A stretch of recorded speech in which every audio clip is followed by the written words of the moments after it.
Hey everyone, welcome back to the series. I am so happy to have Vanitha Choudhary today. Vanitha is the founder and CEO of Radical Edge Learning Consultants and GEMinU, which is Gratitude, Emotions, and Mindfulness in You, exclusively for children and youth. Her purpose in life is to touch children across the globe and help them connect with their emotions. Vanitha is one of the first master practitioners of the Geno's emotional intelligence in India. She has both corporate and entrepreneurial experience helping leaders across APAC, Australia, and US move from good to great. She believes in the innate capability of leaders to become influencers in managing their emotions and being mindful. Vanitha won the Women's Super Achiever Award at the 7th World Women Leadership Congress. And it is such a pleasure to have you over here, Vanitha, today. Let's start by understanding what's been your journey so far? Thank you, Dhruti, for that quick and solid introduction. And every time I listen, that's when I really realize the kind of journey that I have taken. It wasn't a very easy journey coming from an era where there was absolutely no internet, mobile phone, and Google. But the good thing about that era was about deep connection to people. So I think I am lucky to have experienced a journey where um, I completed my BSc Environmental Science, and I actually my focus was in botany and chemistry. I topped in chemistry as well, and I was so keen to do science related studies and work. But I think life had other plans, and I was very, very disappointed that I couldn't get through my master's in Australia in environmental science. And in that disappointment, I said, okay, I'm not going to burden my parents anymore. And I started working. So my first job was a sales job, and I'm glad that I took it because I think sales job really teaches you to be a balanced person.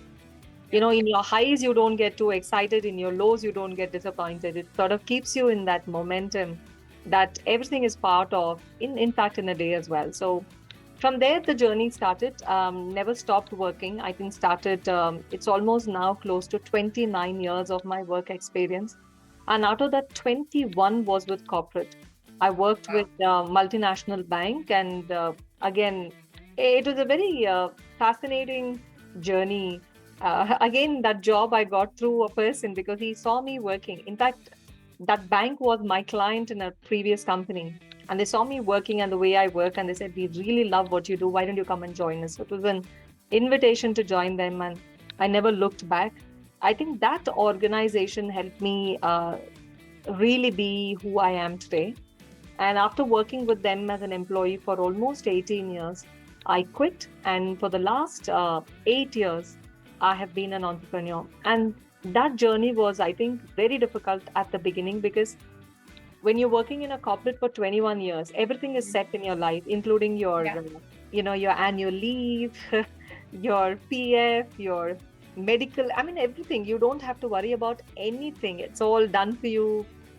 And I was working in a very senior level as a vice president and head of South India for L&D.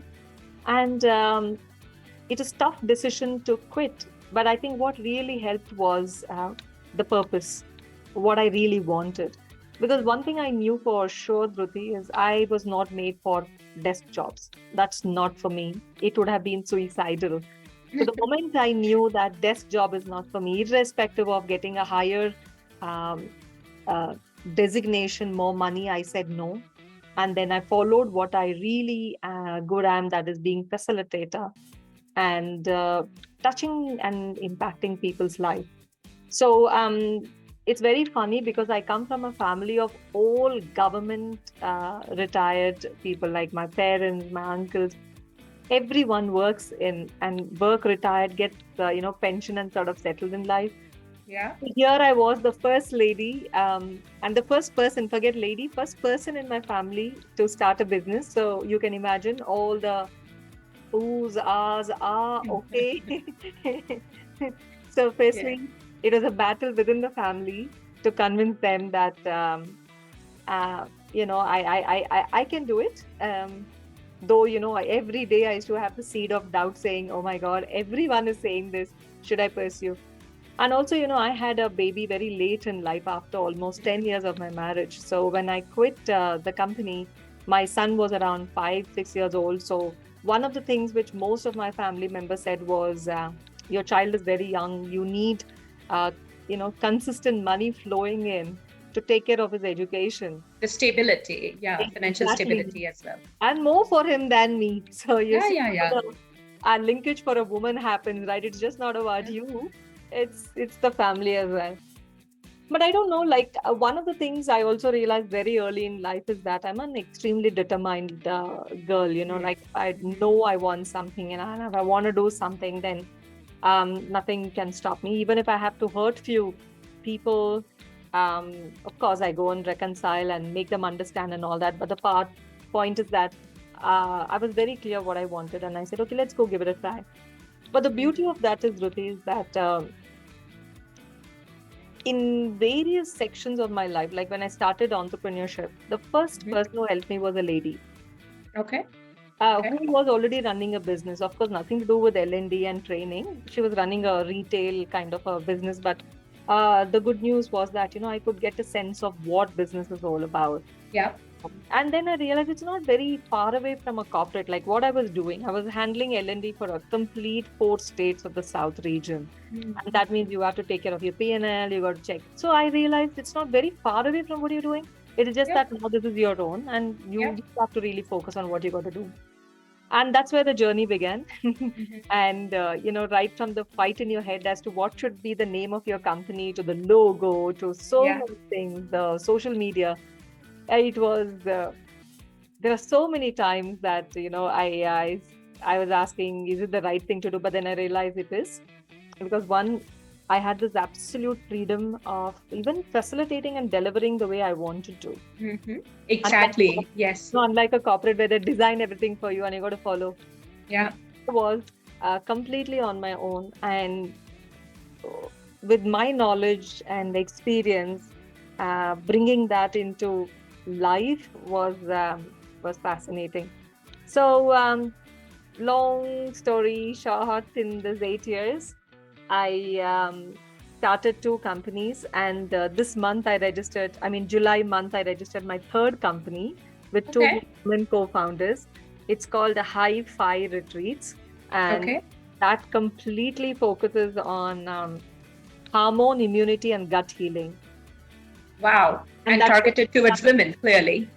and done through only retreats. So it's not like a workshop or a coaching counseling. It's purely retreats. You come and attend our 5, 7, 14 days retreats, and you go through your entire rejuvenation. Oh, that is fantastic. I've heard of those, and I know of people who do that, and it is so successfully done. I Yeah. wish you all the very best. If you Thank just you. registered the company, that is phenomenal. Yeah. Thank And you. Vanitha, thank you so much for sharing all that you did. I heard so many nuances in the story that you shared, and you said it so easily, but I'm sure it was not as easy as it sounds, as it never is, right? It's never that easy. But I Yeah. think some of the things that really stood out for me is, the fact that you alluded to purpose. You were very clear what your purpose was, Yeah. Yeah. right?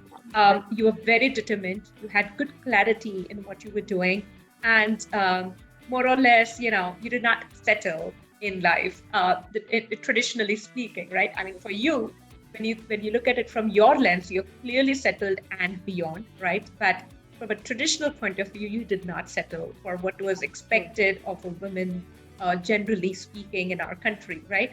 Um, I would want to ask you a little bit more into, because I'm sure a lot of people would be wondering this. How did you arrive at your purpose?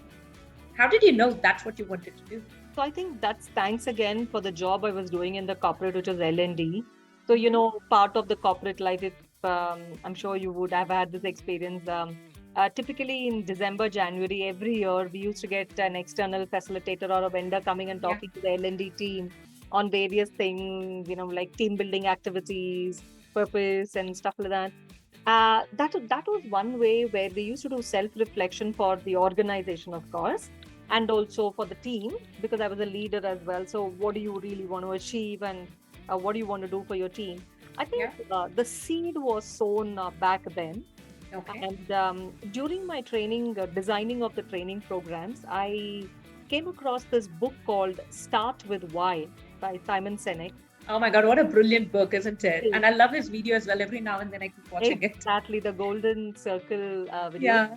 So if you realize my every single training program of mine, my session objectives is always the golden circle, Ah, the okay. why, how, and the what.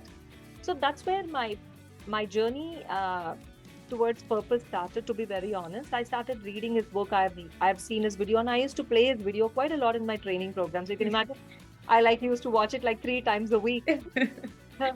So Yeah. that's where the purpose really got deeper. And uh, what I started doing personally was that every January, so for me, December is a very hectic month because of Christmas, the Mhm. New Year, and it's like Mhm. my house is crowded with guests and I have relatives from all over the world coming in for Christmas time.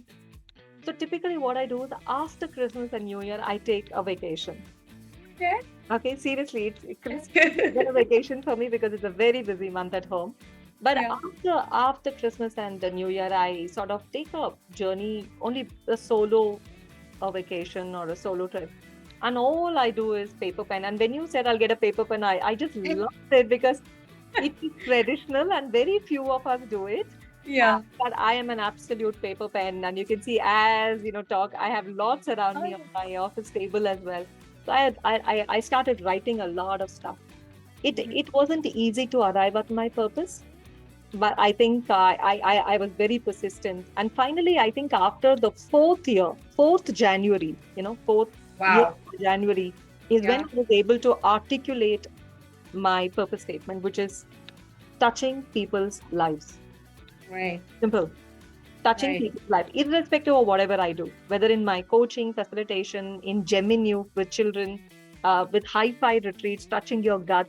But I think the whole idea was touching people's lives. And when I knew this is what I wanted to do. A lot of things fell in place. And I think that sort of gave me a deep boost of energy and confidence, which I never Yeah. had before. It used to be dilly-dallying. But I think with this Mm. purpose statement, it was concrete. It was absolutely concrete. So a lot of people don't get it because they get confused between passion and purpose. They both are very, very different. So I think people try starting, but then they give up because so much comes into your head. But it's an urge for all the people who are listening. Take time, take self time, me time, to find that purpose, whatever Yeah. it is, whatever you're doing, and then you don't need anything else to keep you energized, awake, and alive every morning because you wake up with the thought that today I'm going to touch someone's life. So, Yeah. And it's like a huge guiding force, no? indeed, When you have your purpose, it's your reason to wake up, right? And it's your reason to keep going despite all challenges. in fact, And I read a quote which says it's like the purpose is your natural alarm clock. oh It's yeah, any alarm clock. It just wakes you up in the morning fresh. absolutely, I love that. But it's your natural alarm. Absolutely. Talking about challenges, Vanita, you definitely had your share of challenges in that amazing career that you've had. Uh, Specifically speaking, if you could just highlight two or three things, like what did you do to overcome those challenges? Like, of course, there's a lot of, self-talk, there's a lot of self-motivation, self-efficacy that comes into play. But if I think about it from a tangible point of view, was there anything that you did that kept you going, that helped you overcome those challenges? Can you think of anything? Indeed, Dhriti, three things. Yeah. And I call it like a trio or a tri mantra. The first one is having a mentor. Yeah. Even when I was in corporate, I used to have mentors. I used to really, write into very senior leaders and not from my own business, but even from other businesses saying that I would like you to be my mentor. And I think that adds tremendous value. If nothing, you have a soundboard listening to you. Oh yeah. And sometimes just venting out all and talking it all out. Sometimes, you just talking it all gives you a perspective. Yeah. So I think having mentors, I highly, highly recommend. And even today, I have three different mentors Mm-hmm. in various countries. Uh, Mainly because you get cultural perspective, gender perspective, Mhm. and also business perspective. Mhm. So I think that is one of my biggest strength of having a mentor at all times, and Okay. that really helps you overcome challenges in one way. The second one is constant learning. Mhm. I never ever left, even today. I think after almost 29 years of work experience, I still learn. Every year, I invest in making myself better, either with my own topics like emotional intelligence and mindfulness. I go to US or other countries where I can learn something new, and I look for what's happening new in that space, and I connect with the authors or the senior leaders of that frameworks and see what I can learn. So I'm a constant learner, and learning does need not be only with people like this. I learn from my teenage son. Mhm. Sometimes the questions he asks, like, oh my God, I like, okay, I actually didn't think of that. And that's when I Mhm. realized the younger generation perspective is very different. So I think what second point I would say is having an open mind, because the open mind then makes you a great learner, and you can learn from anybody, everyone, anytime. So that's the second thing that helped me overcome my challenges, because the more books I kept reading about people, how they've overcome challenges, I felt what I had was very insignificant. Mhm. It was not even that difficult. When Yeah. I, like Maya Angelou is one of my favorite women on earth. Yes. When I read her story, and I use all our quotes possible, I tell you what I have been through, even as an entrepreneur or in corporate, was insignificant. Mhm. That made me feel a lot lighter, more confident, and said that, oh, this can be taken care of, not a big deal. I think that the mindset helped me overcome challenges by being a constant learner. And third thing, I think is one of the biggest asset is networking. You got to network. You got to have people in from all dimensions and businesses to help you. So because for example, one of my biggest challenge was numbers. I'm not a very number person. I'm more creative, I'm more people oriented. Like, if you give me a topic, I can, in a jiffy, I can tell you what I can do in a day, what I Mhm. can do in a half day, what I can do in a week, because so much is there in my head, right? But when it comes to numbers, like, how do I have a P&L, how do I manage it, how do I check my numbers against my business every month, how do I go about this? That was very tough initially. So hiring a CA didn't work because they didn't know what I wanted, and they were just doing the job. So that networking helped me know about a program which Goldman Sachs were conducting with IIM Bangalore. And I was Mhm. the first batch of women who went through their program. Okay. And that mini MBA, and it was absolutely sponsored. So I didn't pay a single pie to be studying in IIM Bangalore. And Mhm. I think that 3 months helped me a lot about business, including a business plan. How do you create a business plan? So today Mhm. it's my go-to. I mean, I don't, it's like by default. So Mhm. these networking then opens various doors for you. And from IMB I went to ISB for the Mhm. next level growth MBA. So a lot of things I have done, and that also took me to Cornell University in New York. So I think time and again, networking opens a lot of platform. Like coming to Thai was through networking. Right. Through Yeah. my new personally. So, and I think that was the best decision of my life, is to join Thai and meeting Absolutely. such fantastic human beings, not only in India. Because I also, what I did was, after joining Thai, I started attending all the conferences possible, just to interact with people, and people know me. So that was the whole idea of understanding, and a lot of various business ideas pop in when you keep listening to people. Of So I course. think three mantras even today I follow religiously. One is the first one that I said about was um, Have a uh, mentor. Yeah. uh, have a mentor, like 100% you need one. Second is be an open mind learner all the time. And third one is 100% network. Absolutely. And with a huge dollop of, I think in your case, what you've shown is persistence, Oh, yeah. right? Yeah. And patience. You've been very patient. Like when you said that it took you 4 consecutive Januaries in order to create your purpose, I can imagine how patient you must have been and how persistent you must have been Oh, in yeah. order to arrive at that. So I think none of this is possible if you tried for, and I know of a lot of people who do that, right? They will give it 1 session, they'll give it 2 sessions, and they're like, nope, this is not for me. You need Exactly. to give it a little bit more than that, right? I think what we really miss out on as women, especially because we've been taught not to think about ourselves right from a very young age, is that we don't invest enough in ourselves. True. I think we need to start thinking a little bit more towards that because I just want to put it out there for all the women entrepreneurs, right? You're not being selfish if you're putting yourself above others' At requirements, all. right? If you put your requirements over other people's requirements, you're just being more mindful about what you need. Yeah. You're being more honest to yourself because trust me, we all want to feel important, at least to ourselves, if not to others. So And I think somewhere we don't acknowledge that. No, I just sense that quite a bit actually. I don't know what has your experience been like.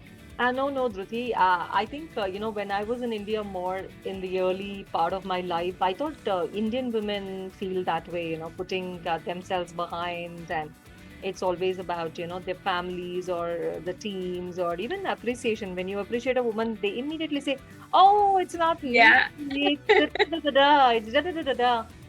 So, I, and I actually train women to just say thank you. Just yeah, say that's thank it, man. you with an So thank appreciation. you with grace. That's But it. you know, Just you the thank point you. that you're alluding to is absolutely correct. In the sense, it's not just India. You're absolutely right on that. I'll let you build on that a little further. Please go ahead.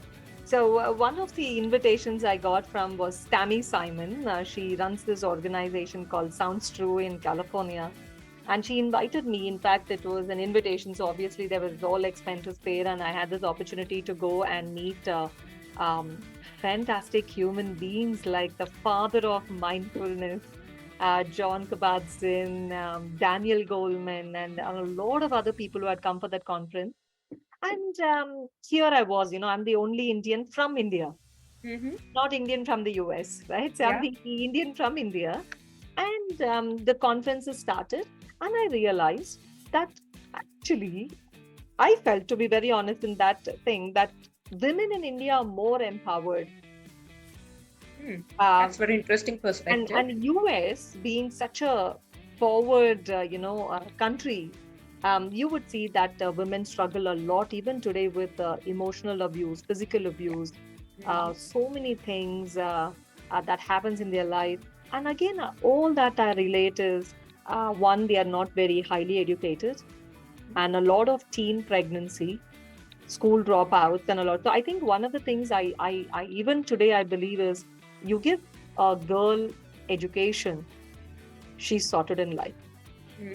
So I think it's not a Indian phenomena; it's a global phenomenon. And because of my work, I go to many other Asian countries to work and facilitate, and I meet a lot of women leaders, and I realize it's the same story. Yeah. Same story. So I think one, as women, there's nothing called selfish. You have one life just like everybody else. And there's absolutely no harm in putting yourself first, because when you are happy, you have an influence in the family. So everyone else is happy as well. If you're Yeah. unhappy, it just cascades, not only at home and even in office as well. So I think there's no harm. But I think it'll take a lot of time for women to believe that and start practicing it. It's not Yeah. easy for many because they connect it to spiritual, ethical, family traditions, and then it goes into a loop. Yeah, absolutely. No, that's and absolutely valid in terms of how we are looking at it from a more global perspective as well. But closer to home, I think we can just start supporting each other a little bit more. Yeah, In terms of being a little bit more vocal. Uh, vocal. it, what is it that we need, right? What is it that we want, right? Understand that a little bit more, and I think just take it up from there and Yeah, share with each other. Create a community of people around you, and I think very you'll have your true. cheerleaders that will Absolutely. Yeah. support you. Yeah, that's true. I think a woman should not be insecure about another woman. I think that's where it all begins with. I think again that purpose helps, Dhruti. Once you're clear what you want, actually nothing and no one shakes you. You are in that happy Right. space knowing what you're doing is good enough. So what happens is when you are in that space of high security, you tend to become an influencer for another and not actually pull the other person. Because I've seen sometimes in conversations, women are not very supportive. They either get very insecure with another woman, or they're not very helpful. And that's very sad because, when you're very secure, um, you really, really reach. And that's something that I read as well many years back, that if you are successful, ensure that you pull two, three more people, women especially, to be more successful like you. And that's like your give back. So, uh, I think the challenge arises in our mindset, right? We oh yeah, think that 100%. we only have a 12-inch pizza in front of us and we each need a slice of that 12-inch pizza. What we forget is we can actually stretch it a little bit more to make it a 36-inch pizza for all you know, or whatever size you need. I think we need to increase the size of the pizza rather than fighting for a sliver of or a slice of that, 12-inch pizza. I think, and I think the more we collaborate, the larger the pie. That's the way I look at it. Absolutely. And why not? I mean, why not? We can create what we want. Why stick to the traditional 12, 36, whatever inches, right? So I think Exactly. that's when the open mind learning comes. Because when you really start looking at the world in a different way, culturally and various perspectives. So, yeah, way ahead in my life, and thank God for again these books, right? Hmm. I really clearly understood that it's a stupidity to compete between a man and a woman, because it's real stupidity, because a man is different, a woman is different. You got to be a smart person. For example, at home my husband works as well, so we raise a son between us. I keep traveling on work, and hence, between us we sort out who takes care of my son's education and studies and homework and blah blah. It's not dependent on me. I don't cook. I have hired a cook full time at home who stays with us and cooks for us, so I don't do that. uh, I think one of the things initially I learned even in corporate is it's really stupidity to compete. A smart thing is to do is um, work on their strengths. Like, I have mentors who are men, Yeah. and I always realize that they bring in a kind of perspective which I, as a woman, cannot think. So, Yeah. but the way I think, the way I emotionally connect, a man may not be able to do. So, I Yeah. think what really happens is, whether it's family or company, uh, it's very very clear that we are not the same. So, the smartest thing is work on each other's strengths, and not make things feel insecure even at home as well. Absolutely agree with you on that, Vanita. It's about, again, I keep coming back to it in my conversations with people, is about creating a support system around you, Oh, yeah. which will help you grow. In your case, you mentioned, your husband, you have a full-time cook at home. I'm sure you have, your mentors who are supporting and cheering for you. And I think Exactly. instead of having those naysayers or the negative people around you, I think you just need to keep building or have a goal for yourself. Maybe have three positive people you add to your life every Oh month yeah. or Any day. every quarter. That Any could day. help. True. Okay, That's a great. So, beautiful Vanita, thought. I just wanted to ask you this. You've been an entrepreneur for 8 years. How do you continue remaining resilient? Like the things that you do to remain above the surface, right? We've alluded to that a little bit, but if you want to double click on any of the points that you've already shared, right? How do you ensure that, you don't run out of breath? I think, Dhruti, like I said, I think I've been also been very lucky because I've got mentors at different stages. So these are Yeah. not the same mentors I had 8 years back. So one of the things I Okay. keep doing is also changing mentors. I think at the right time, at the right business phase and growth, I had mentors who really helped me. And that is why I'm able to open my third company.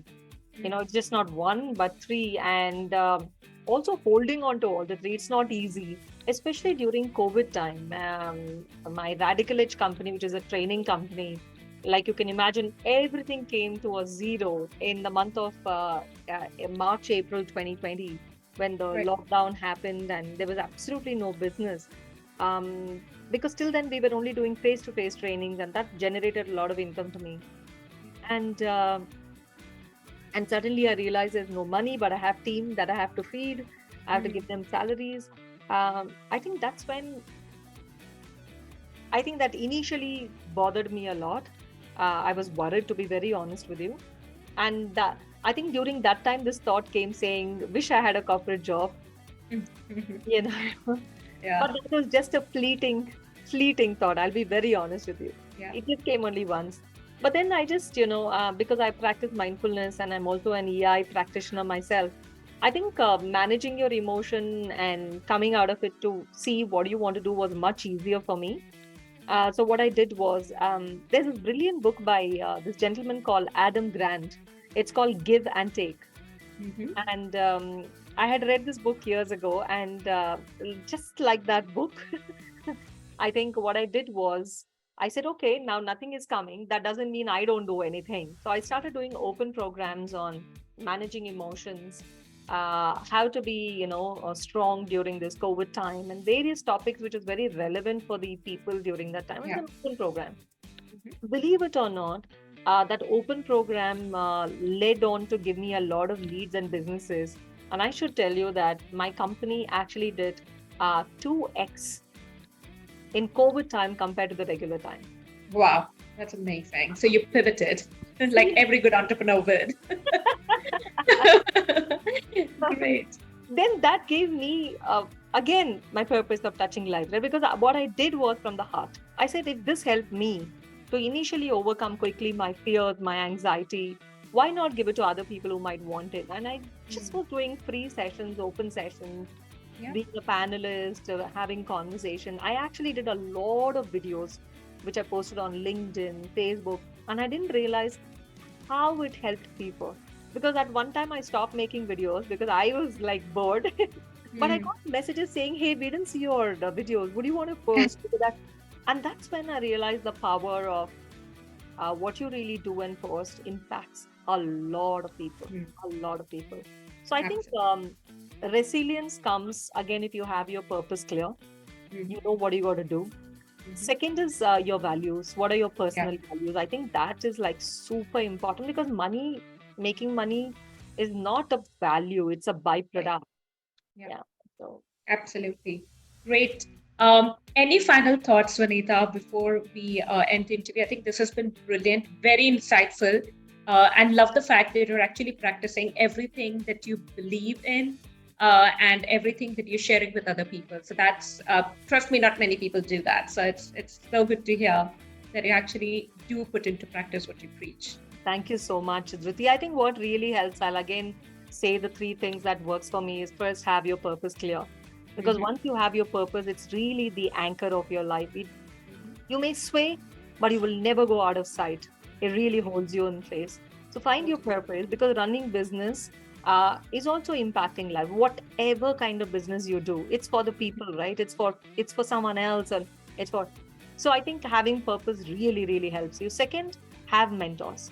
I think having people listen to you. I mean, we are living in a world of technology today. Chat GPT can throw give you a lot of stuff, but I still believe the innate power of having a people listen to you, a person listen to you, a person challenging you, a person who's like a soundboard. There's another human being. I think that emotional connect is critical.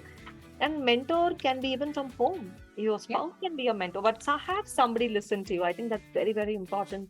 And third thing is, especially for women entrepreneurs, please remember, it's not a fight between genders. I think you need to be more smart in realizing that Yeah. we are different and work on the difference, work on the strengths of the difference, and don't be apologetic to ask help. I think a lot of women feel they are Wonder Woman. We are not.